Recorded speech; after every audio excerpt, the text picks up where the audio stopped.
make a motion to approve the agenda as it's written. Todd's made a motion. Second. Tony, second. All in favor, say aye. Aye. Aye. Public comment, Ken, Jim?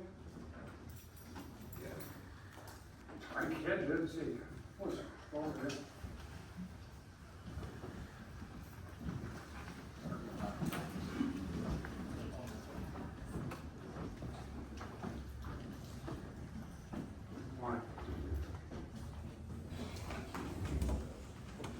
And the reason why that I let everybody come, this is not everybody, but they need to know what affects their livelihood. They're gotta pay their property taxes, they have to take care of their families, and I wanted them to be in on this, see it firsthand of whatever happens. So that's the reason why they're here.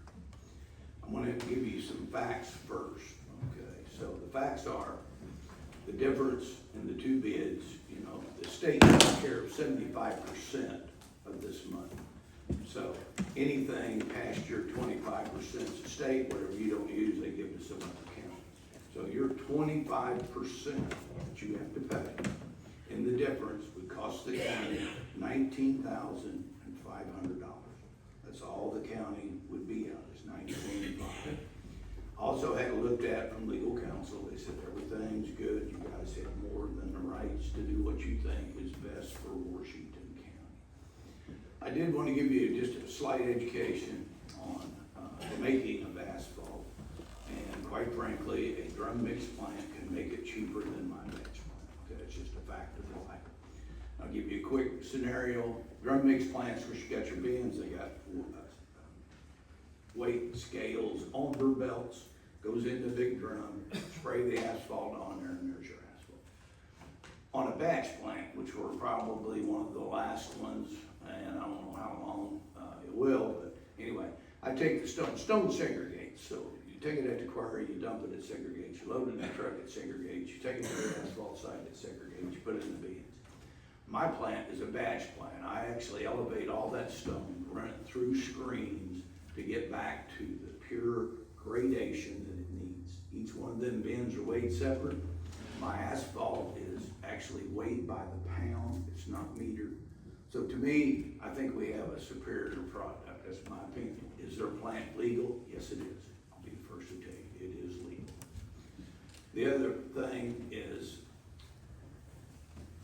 the volume on asphalt is so critical.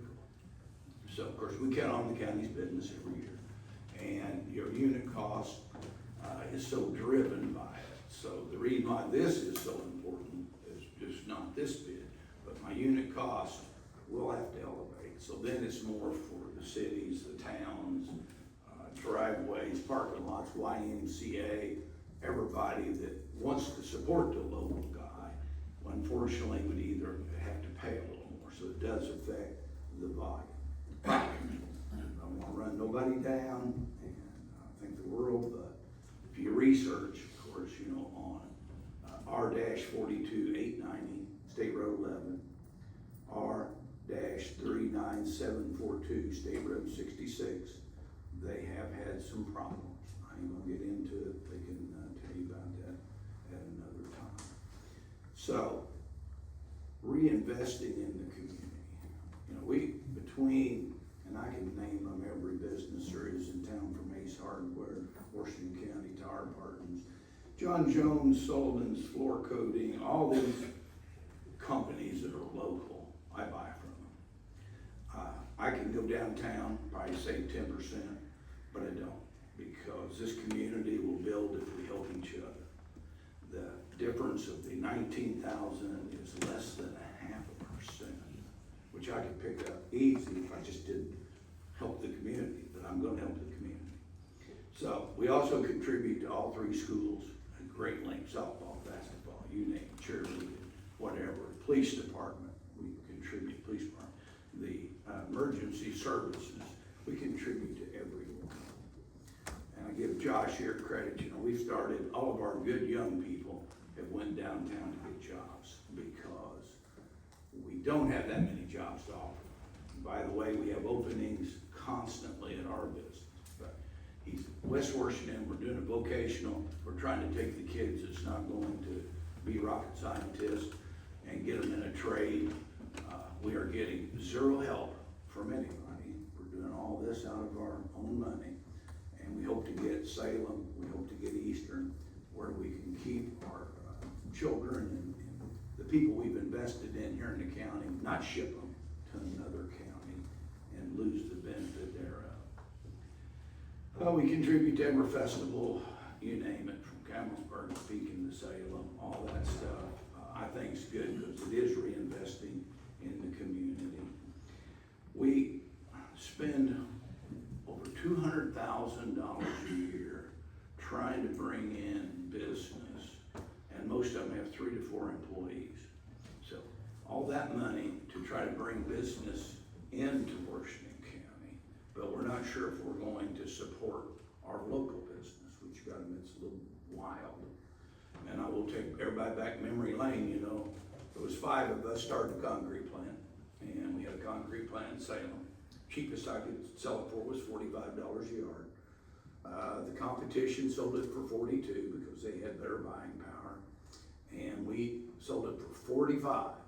Had to sell out. Today you pay close to $200 per cubic yard. And you know what you do? You write the check and you like it. Because we didn't give the local support that we should have. Didn't have a choice. We had to get out of it.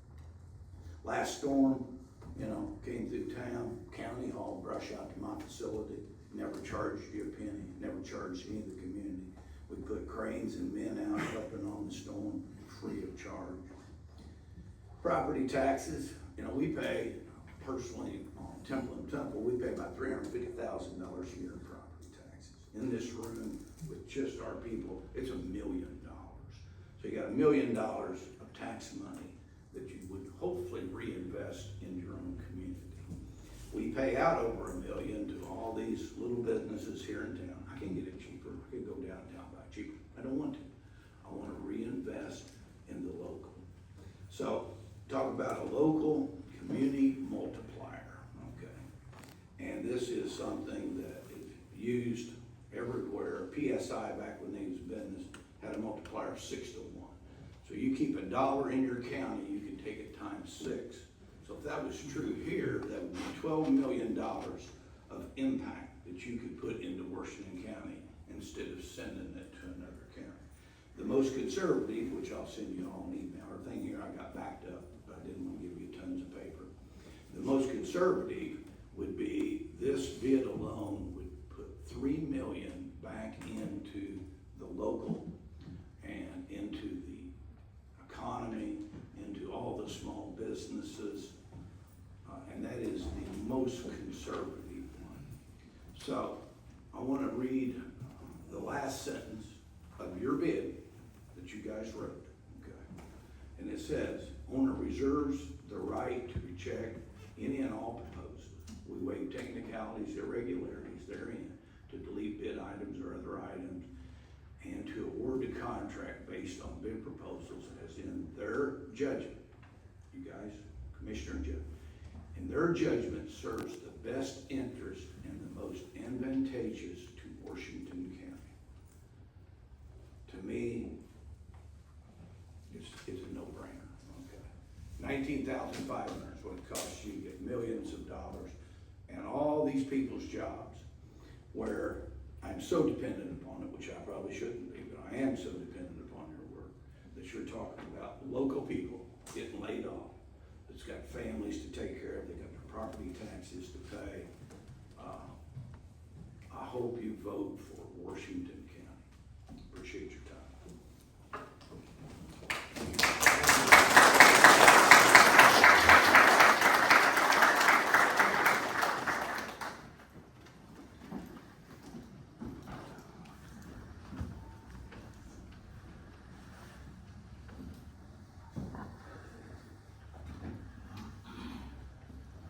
Kevin and Linda Barrett.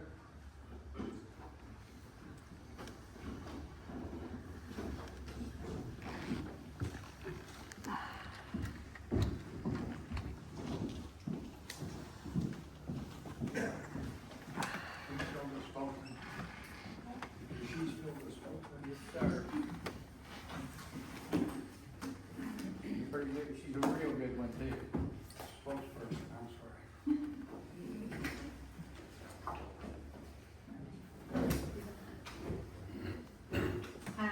We are here again today asking for a 2-year moratorium on commercial alternative energy projects, or until an ordinance can be established to determine the guidelines.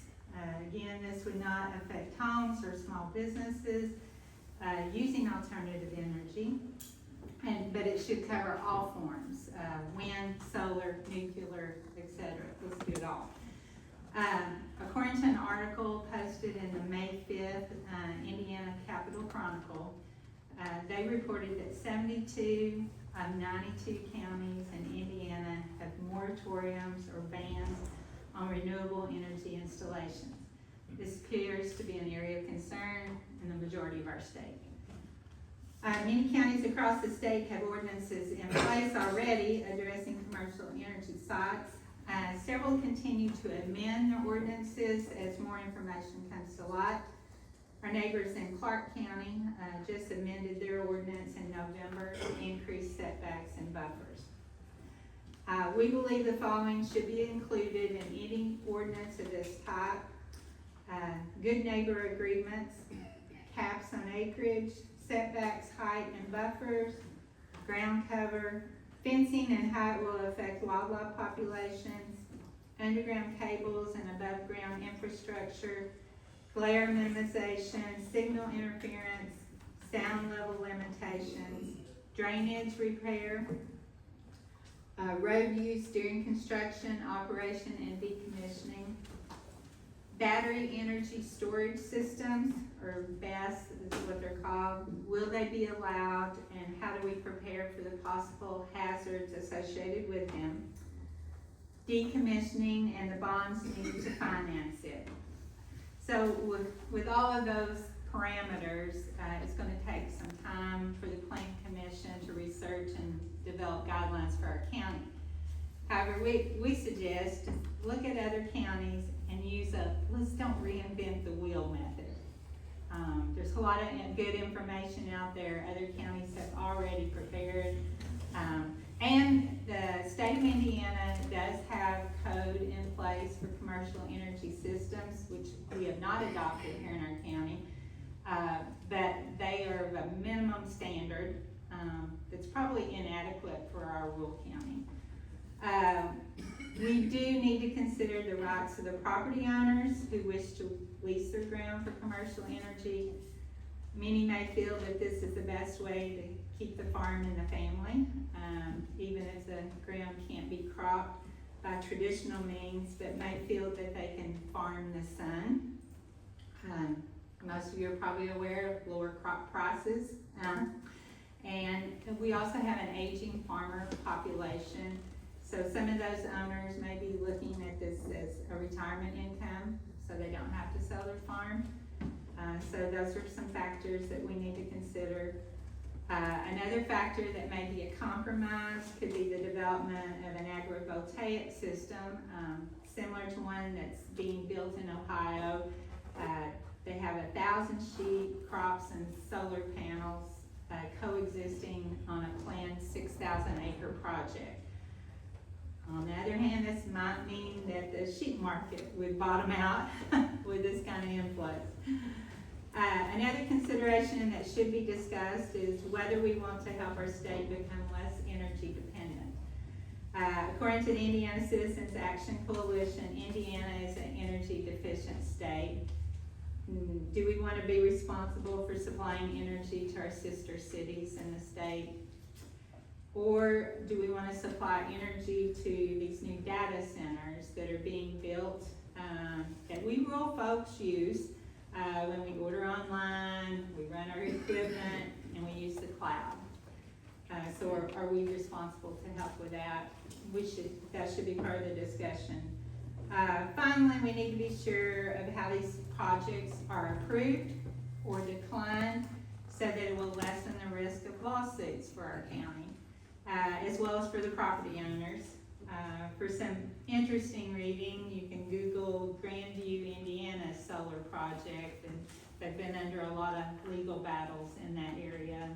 Don't think that we need here in Grandview, Spencer County. These are just some of the issues that may come with this type of commercial energy project and should be part of the discussion that should take place during a moratorium.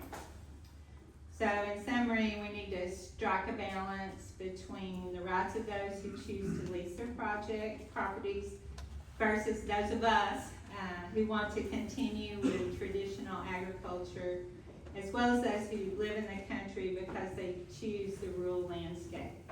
So we're asking today that you vote yes for a moratorium on alternative or commercial energy projects. John, can I ask you, you kind of working with us, will 2 years give you enough time to? Plenty, but I think most of the agreements, in other counties are written in such a way that it's on or before or until an ordinance is enacted, which, Kevin and I talked about this briefly because he sits on the plan commission, and I don't think there's any reason why we couldn't get an ordinance in place in 6 to 8 months, but the 2-year moratorium or a 1-year moratorium would be ample time, and I'm in favor of either one. I'm all for it, I got one written up, so, I'm gonna pass it on down. I actually passed it out at the last meeting too, so. Got with April, and she said all the language looked good and all that in it, so.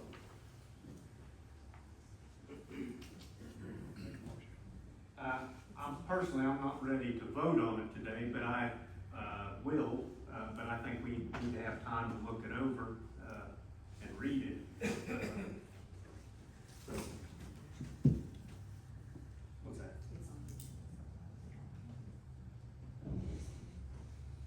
Yeah, we've got some other, I guess we've got some other business to take care of before we call for a vote. It's kind of way down on the list here, but.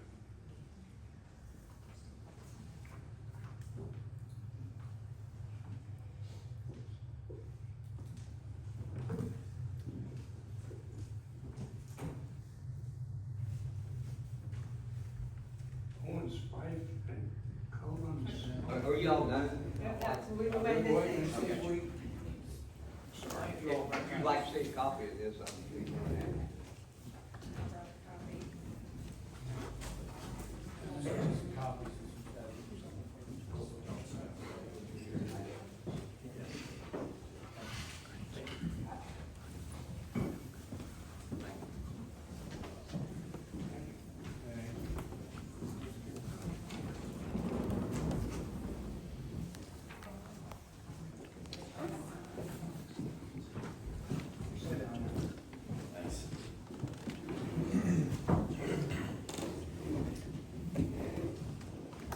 Commissioners, hi. My name is Colin Snow. This is my colleague Bill Speth. We work for company Ranger Power. The office's address is 320 North Sangamon Street, Chicago, Illinois 60607. Ranger Power is a large-scale solar developer. We've been working in the Midwest since 2016 and in Indiana since 2017. With projects in construction and built throughout the state and the Midwest. We have been exploring projects in Washington County. What brought us here was a promising point of interconnection onto the existing electrical grid, and landowners who were interested in partnering with us. These projects are basically a temporary power plant. They provide inexpensive power from a free fuel source to thousands of Hoosier power users at a time when there's a huge demand for power, as Ms. Baird just mentioned in the state. When projects are finished, they're decommissioned, the land is returned to what it was before construction. Our company and others like us have no ability to use eminent domain. We have no farm ground taken for these projects. Land the project sits on we are allowed to use through voluntary contracts, landowners and our project enter into. These are carefully negotiated, and the landowners include many protections for the land, in those contracts. Just to give kind of a high-level idea of our projects, we do, extensive environmental and civil studies to ensure that we are placing the panels in areas where they have the least impact on the ground. We do not pour concrete footings. The panels are supported by steel I-beams in the ground. Underneath the panels and throughout the project, there's a plant, the soil is stabilized with a mix of grasses and pollinator seeds. And because, the whole area is grassed over, allows a lot of opportunities for agrophotovoltaics and grazing, as Ms. Baird mentioned, which we use on our projects around the Midwest. All the components I mentioned and what Ms. Baird discussed, I actually couldn't even agree with her more on all of the items that can be well regulated through in addition to the zoning ordinance that can protect the neighbors, the county community, and foster responsible development and major investment in Washington County. We wanted to come today just because we heard about the moratorium, the proposal for the moratorium. We fully support Washington County in moving, to new solar regulations. This is something we'd love to be a part of and be a resource, for. And then to kind of second guess what the commissioner said, in most counties we've seen, it takes much less than 2 years to write up a code of ordinances. We worked in one county where they accomplished this in 3 months, and that was with a public comment period, because there are so many ordinances throughout the state, there's a lot of information to pull from, and now there's bill projects and information to gather that I think can be very helpful. But yeah, we wanted to come and offer ourselves as resources today, and I think ask that we think that this can be done without a moratorium. But if the moratorium puts everyone kind of at ease, with the idea of working on a ordinance sooner rather than later, we think that makes a lot of sense. Yeah. And I think that's all we're saying is we need some more time to consider everything. I don't think anybody's saying yes or no either way, Right. but a lot of times we get the cart before the horse, and we don't want to do that anymore. We appreciate you coming in and talking, Absolutely. and we'll go from there. So after speaking with you guys seem pretty easy to work with and all that, but I believe there's other companies that's looking to, in Washington County also, is that correct? Is that what you've heard too? We can't speak for another company. Right. We only know our project, increase or, adding regulations, so forth, creates a playing field and makes everyone kind of abide by the baseline rules. And we support that, but I can't speak for another company and what they're doing. It's just rumored, but I hear the other couple companies or whatnot might not be so easy to work with as you two have been so far, so I just want to get that out there. I appreciate that, and yeah, we love to work with the county on this, and anything we can. So you'd wouldn't be against coming to a zoning meeting or whatnot, putting your 2 cents worth in? We would be eagerly attend. Yeah, it's our practice to do that everywhere our projects are. In Indiana, our projects are built where there are zoning ordinances, and we're able to abide by them, meet or exceed their requirements. And in most of those counties, we've worked with counties to help them craft their ordinances as well.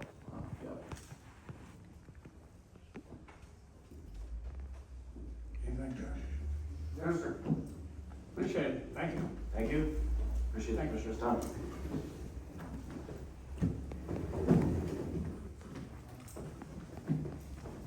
Lucy Britton.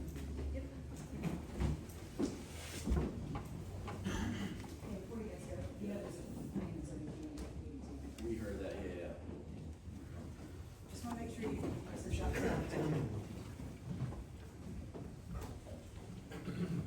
Good morning, gentlemen. Morning. For those, am I For those who don't know me, my name is Lucy Brenton, and my interest in being here is I have a small plant nursery. I sell medicinal, edible, and culinary plants out in State Road 150. It's really super tiny. I mean, I'm just a real startup business. But what caught my eye and the alarm bells went off in my head was when the Planning and Zoning Commission a few months ago released the copy and paste, very terrible document. I mean, just structurally a terrible document, not meeting really great professional standards, where they intended to regulate things like home-based business occupations, of which there are 18 of them. And a lot of people are unaware that some of those home-based business occupations included not only little tiny nurseries or bigger ones like mine, but also freight, trucking, landscape, construction, hairdressers, houses of worship, just the kind of normal things you would do out of your house because, you know, there's no point in renting a great big building. So during this process, what we learned back on the March 18th meeting is that our Planning and Zoning Commission members, the board members who were appointed from the public, did not meet the legal requirements to be on that board for a number of different reasons. One of those reasons is that they failed to take an oath of office, which is required to be taken within 30 days. Now, because they didn't take that oath of office, there's good case law that was actually appealed to the Indiana Supreme Court that shows that that board was acting illegally, and there's no excuse for missing something as simple as following the clear guidelines of the law. Now, that brings us to today, when this is what concerns me, because we've been gaslit by some of our county commissioners and other people saying, well, you know, you're citizens, why didn't you just come to the meetings? Everything's out in the open, all you gotta do is come to the meetings. Well, until March 4th was the last time that these county commissioner meetings were posted to the internet within hours of those meetings. The March 18th and subsequent meetings have not been posted specifically so that you would not hear and be able to easily access those recordings, which I do have on my phone and I'll post for you if you want them. So where we are now today is at the last meeting, Todd Ewan and Phil Marshall seemed to be dead set intent upon appointing the very same members who had acted illegally in the past to be put on the board again. If I recall from the last meeting, Lisa Fleming, the attorney, said that she had gotten oaths from these people who had been operating illegally and then had recorded them. Well, I'm sorry, it's too little too late. We don't want people who have been acting illegally on a Planning and Zoning Commission board to continue to be there. And that's not the only problem that we have with them. Those same people were also in violation of a party, Republican or other party split. Let me explain. There are 5 board members that are appointed from the citizenry, and they cannot have more than 3 of them be from the same political party. All 5 of them are Republicans. When I pointed that out, April, and I'm sorry, April, I don't remember your last name, but you directly told me, which is a lie, that, gosh, what was her name? Lisa Gilmore? She's the realtor, I forget her last name. Lori Gilstrap. Lori Gilstrap, thank you, yes. She was on the board, and so was David Lyles, and so was Andrew Catt, your son-in-law. Now Todd's son-in-law did remove himself from the board. April claimed he was independent, he was not, he was Republican. They claimed that Gilstrap and Lyles were Democrats, they were not. This is public record, I guess you didn't know, we can look up the public records and see they were actually Republicans. So it's not just the fact that they didn't take their oaths of office, and it's not just the fact that April lied to me and told me that those people were actually Democrats and independent, when in fact the public record showed that they were Republican. So what I would like to know from the board is, do you intend to continue operating illegally? Do you intend to put back on the board or attempt to put back on the board those who have already operated on an illegal board in the past? What do you plan to do for all the citizens? Thank you for, I see how you took off those things. What do you plan to do for the citizens who have had bad things happen to them as a result of the Planning and Zoning Commission while they were operating illegally? This is a huge legal exposure. I beseech you, Phil, I beseech you, Todd, please stop operating illegally. Please operate according to the law. I have to demand that you fulfill the functions of your jobs as county commissioners to operate legally and within the law, and to not put people who've been there illegally in the past. I know you probably had some agreements with them and some plans of things that you want to do, but it's time to get new people in here to build trust. And I demand that you do your duty, and I put you on notice that I and other citizens of this county intend to take you to court and put you before a judge to sue you, to do whatever it takes to make you follow the law. And I'm sure that you want to get me off now. Thank you. Oh, and that's another thing, just so all of you know, if you do want to speak at one of these meetings, They passed a law to keep you from doing it. The guideline now is if you want to speak at these meetings, you've got to sign up a minimum of 24 hours in advance. So they're creating a barrier for you as citizens to be able to get up and speak. And then, of course, they're limiting it to 3 minutes too. So I'll kick myself out and go back to my seat. And I hope to continue to be a thorn in your side and to make you operate legally in this county.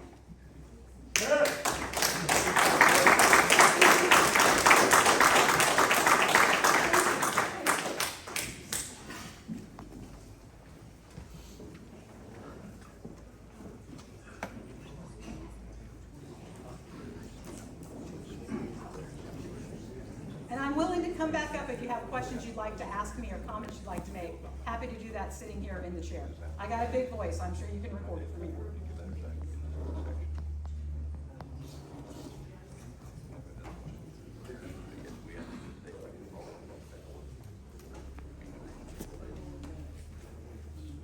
Approval of minutes of April 7th, 2025, and April 15th, 2025. I sent an email out requesting them to be corrected. I don't know if I got nothing or not. Was any corrections made? No, I send the minutes out to the attorney as well, and I am just required to do a summary, which is what I done, so, and she says that they are fine. Okay. Make a motion to approve the minutes of April 7th and the April 15th meeting. And I will second that. All in favor, say aye. Aye. Opposed? Nay, yay. Approval of claims and payroll. Make a motion to approve claims and payroll. Second. Tony second. Todd made a motion. All in favor, say aye. Aye. Stay around afterwards to sign the papers. Kelly Sargent.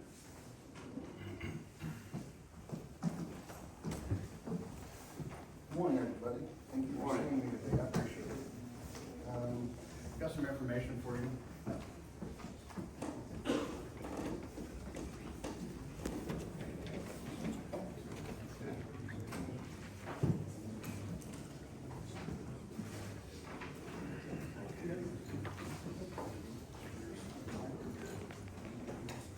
Thank you.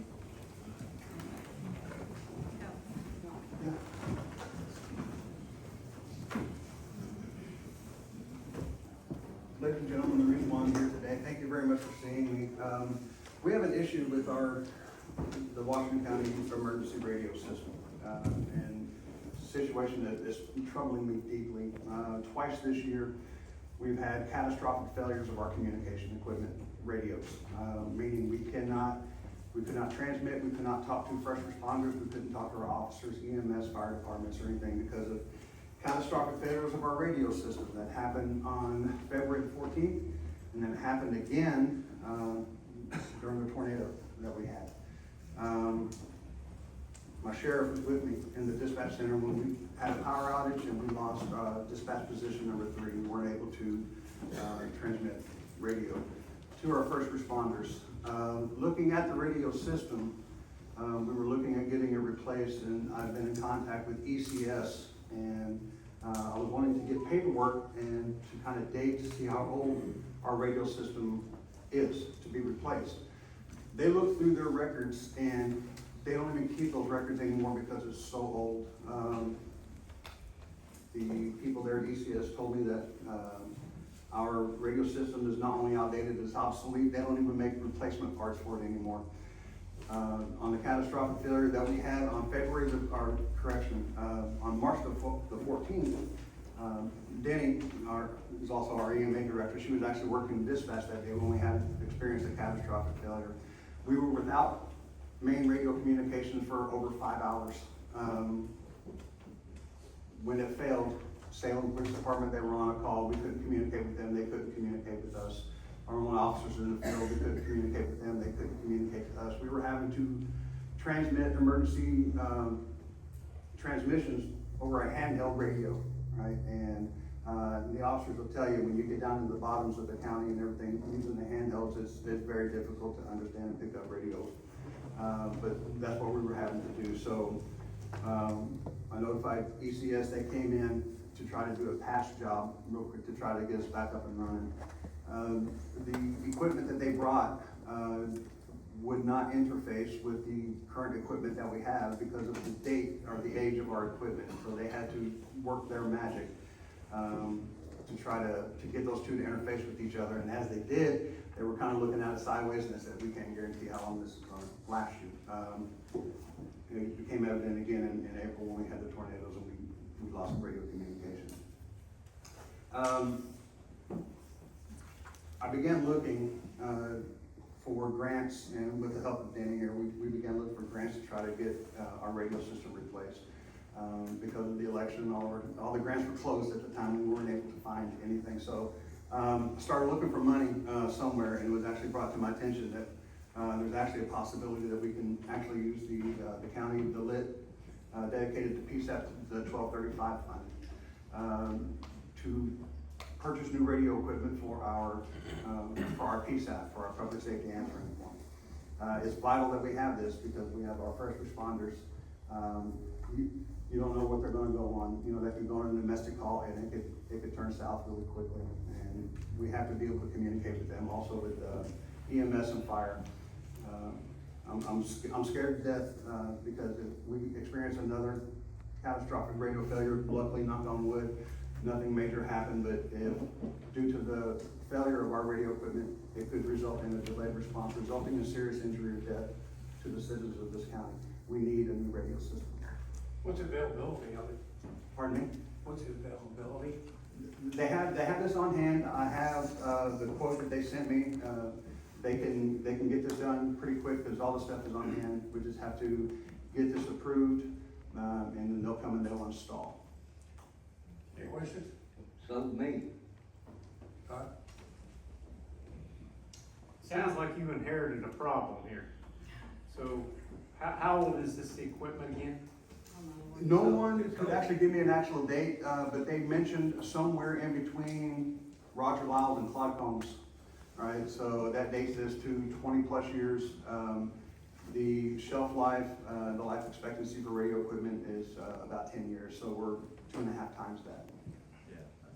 Guess it doesn't matter how old it is, if it's failing, then it's a problem. Yes, sir. So I need a motion to go ahead and get it. I make that motion. Tony made a motion, have a second? I'll second it with the understanding, you said you were gonna try to pursue a grant, is that right? The grants were closed at the time, Okay. right? But here's the issue with that, sir. With grants take time, and we're not talking weeks, we're talking months. And personally, sir, I'm afraid to roll the dice on that. We've had a catastrophic failure twice, Yeah. within a month's time, and we're on borrowed time right now. Yeah, I'll second that. All in favor, say aye. Aye. Aye. Motion carried. Gentlemen, thank you very much. Thank you. Pardon, sir? Absolutely.